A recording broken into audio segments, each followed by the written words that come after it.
السلام علیکم دوستوں، کیسے ہیں آپ سب لوگ؟ امید ہے آپ لوگ سب خیریت سے ہوں گے۔ خوف اور دہشت کی اس اندھیر نگری میں خوش آمدید۔ آج ہم آپ کو ایک ایسی کہانی سنانے جا رہے ہیں جو صرف ایک کہانی ہی نہیں بلکہ ایک بھیانک حقیقت بھی ہے۔ یہ کہانی ہمیں ہمارے دوست ریحان علی نے سنائی ہے، جو خود اس خوفناک تجربے سے گزر چکے ہیں۔ ایک ایسی آپ بھی تھی جو کسی نے خود جھیلی، لیکن سننے کے بعد شاید آپ کی نیندیں بھی اڑ جائیں۔ تو کیا آپ تیار ہیں؟ آئیے اس خوفناک سفر کا آغاز کرتے ہیں۔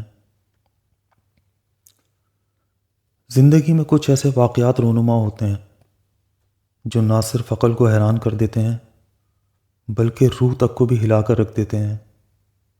میں ریحان علی وہ شخص ہوں جس نے اپنی آنکھوں سے ایک ایسی حقیقت کو دیکھا جسے سن کر آپ کا خون بھی منجمد ہو جائے گا۔ یہ کہانی نہ تو کوئی افسانہ ہے، نہ کوئی خیالی قصہ، بلکہ ایک ایسا کربناک تجربہ ہے جسے میں نے اپنی زندگی میں خود جھیلا۔ یہ قصہ آج سے تقریباً 5 سال پہلے کا ہے، جب میں ایک گاؤں میں اپنی نانی کے گھر رہنے آیا تھا۔ یہ گاؤں بہت پرانا اور سنسان سا تھا،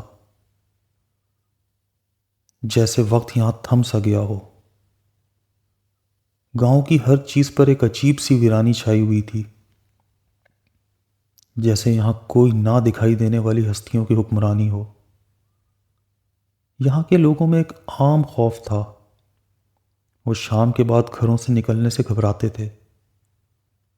میں نے کئی بار پوچھا کہ ایسا کیوں ہے، لیکن ہر کوئی بات گول کر جاتا۔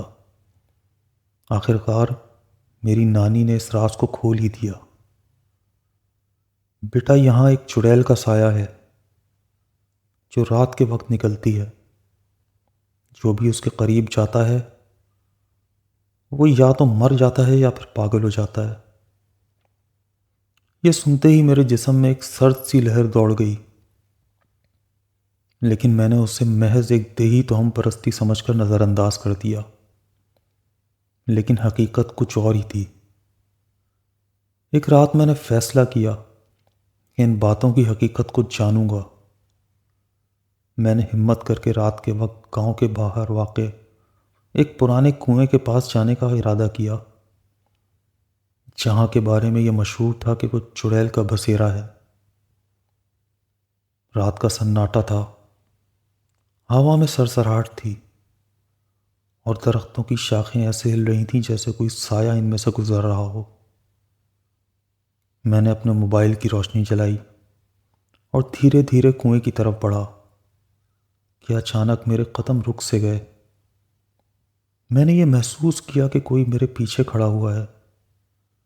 میں نے پیچھے مڑ کر دیکھا، لیکن وہاں پر تو کوئی بھی نہیں تھا۔ میرے دل کی دھڑکنیں تیز ہو گئیں اور میں نے اپنے قدم کو تیز کرنے کا فیصلہ کیا۔ لیکن جیسے ہی میں کنویں کے پاس پہنچا، مجھے ایک ایسی چیز نظر آئی جس نے میرے ہوشان خطا کر دیے۔ کنویں کے کنارے پر ایک عورت کھڑی تھی۔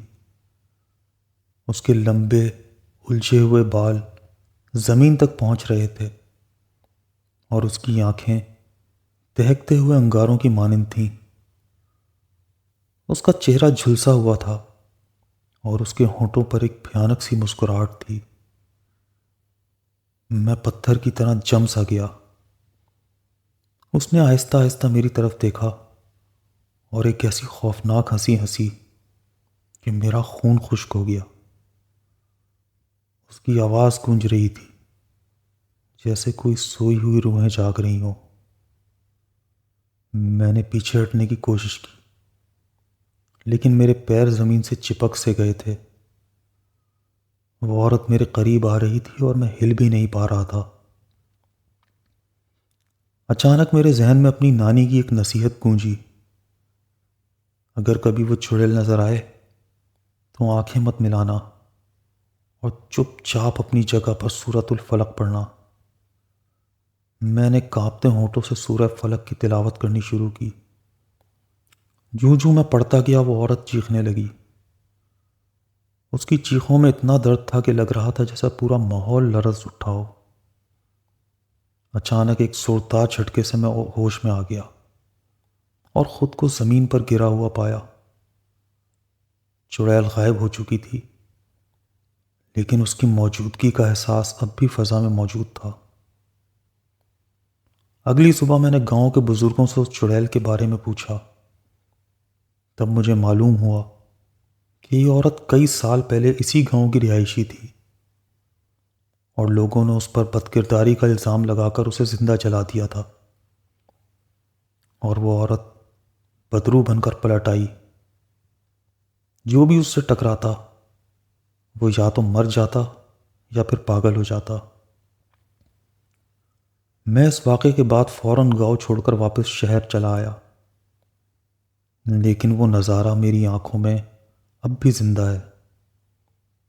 کیا وہ محض میرا وہم تھا؟ کیا وہ واقعی ایک بدرو تھی؟